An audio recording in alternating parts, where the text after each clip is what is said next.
How's it going, folks? It's Omar coming at you with a MBTI tier list. So without further ado, let's get on into it.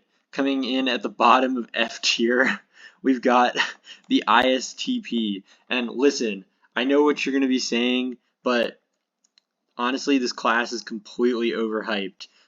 In theory, they're this like brooding, quiet, badass like video game protagonist, but in real life, the divorced dad energy from this build is unreal.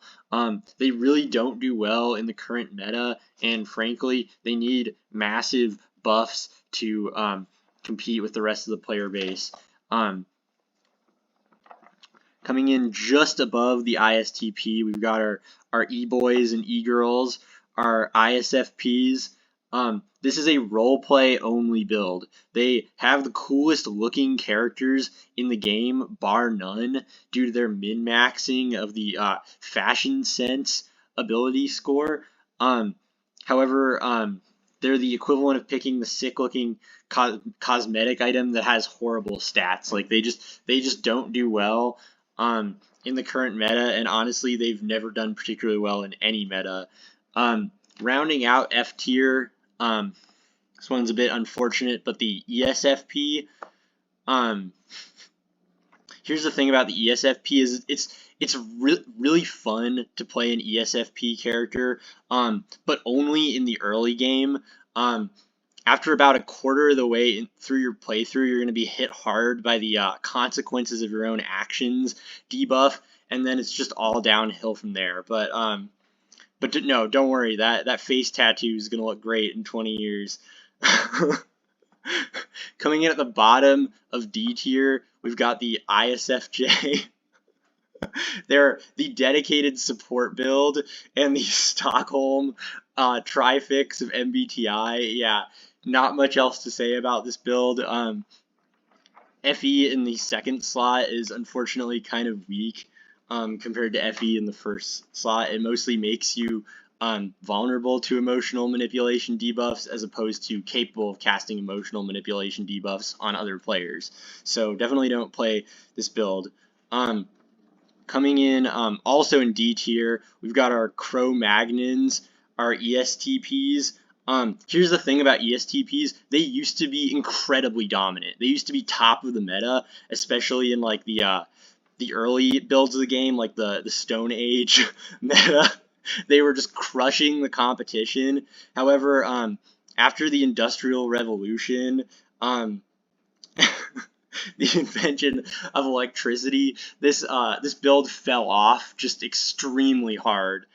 There are some viable ESTP builds, but generally speaking, warrior classes just are not very good anymore or relevant in the current meta. So I would say that they need pretty big buffs.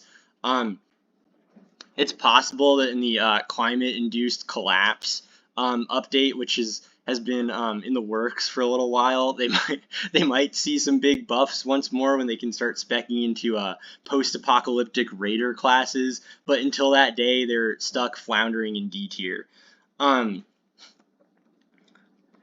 Next, we got the INTP. If our SE DOMs peaked in high school, this build just kind of never peaked.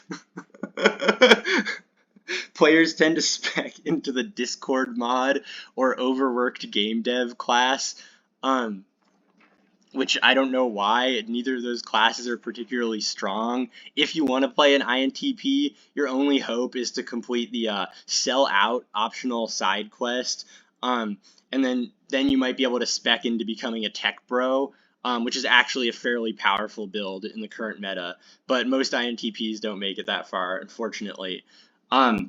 This next build has it all, in theory. Ambition, long-term vision, productivity. They're pretty emotionally intelligent, actually, as well, which also helps balance out. Unfortunately, most INTJ players squander all of these advantages by spending all their talents writing college thesis length essays on Quora about how cool it is to be their build, as opposed to actually going out and applying their ambition and vision to the real world. So that's why INTJs are staying in D tier.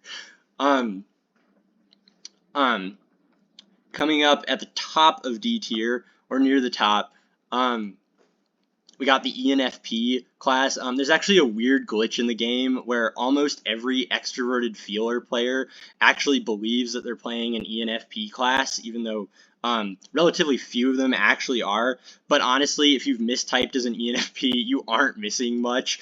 It's an incredibly weak class. Inferior SI grants the executive dysfunction debuff, which is a huge nerf, and especially brutal in the current meta. Where the focus ability is quite required. For similar reasons, I'm putting the ENTP at the top of D tier, and I know, this class is one of the strongest classes on paper, kind of like the INTJ. They're super overpowered in theory. They're smart, they're creative, they're funny, they're charismatic. But an inferior SI is just so awful. So you think you're gonna be like an anime villain, in theory, but in reality, you're just like a soy jack playing on your Nintendo Switch. All right, coming up in C tier, we've got the INFP. Kind of a sleeper build, honestly. They're not like they're not good, but they're solid. They're more solid than most INFP players would probably have you believe. People like to shit on this class, but honestly, they're better than the majority of the player base. They're kind of like the reverse ENTP, horrible in theory, surprisingly strong in practice. Here's the thing, though. Here's why they can't go higher. They just have to survive to the early stages of their class. They do really poorly in the early game, but then become really strong in the late game. But if you can make it there, INFPs tend to be pretty strong. They've actually created about half of all community created art content, and it tends to be the better half as well. So might be a hot take, but I'm putting them in C tier. Moving up to B tier, the builds are actually on the strong side. We got our ISTJ at the bottom of B tier. SI and TE is just a really solid, dependable combo. It really helps them in the current meta. Yeah, I don't know. I mean, there's nothing really else to say. I guess I'll leave you with, much like ISTJs 99% of the time, I'm at a loss to think of anything particularly witty or insightful to say about this class. And then, moving up to the top of B tier, we got the INFJ. They're kind of like the INFP, where they can suffer from the sad boy debuff, but honestly, they're pretty darn strong. Like, just close your eyes for a minute and just think of like INFJs that you know in your life. Like, how many do you know who aren't fairly successful at whatever the chosen field they've gone on to do? Like again, it's kind of like INFP, where they like sort of suck in theory, but no, like they actually tend to be pretty strong and successful. They're sort of similar to the ISFJ in that they're a dedicated support build, but what makes the INFJ stronger is that they only choose to spec into the elitist, the most elitist support builds. So while they're still never gonna like climb to like the very top of the meta, they're gonna be pretty solid at like whatever their chosen niche is. They tend to be good like therapists, professors, inner work gurus. For A tier, we've got our TE DOMs, our ESTJ and ENTJ classes, respectively. Here's the thing: these classes received massive buffs in the capitalism meta. TE is currently extremely overpowered. Devs, please nerf.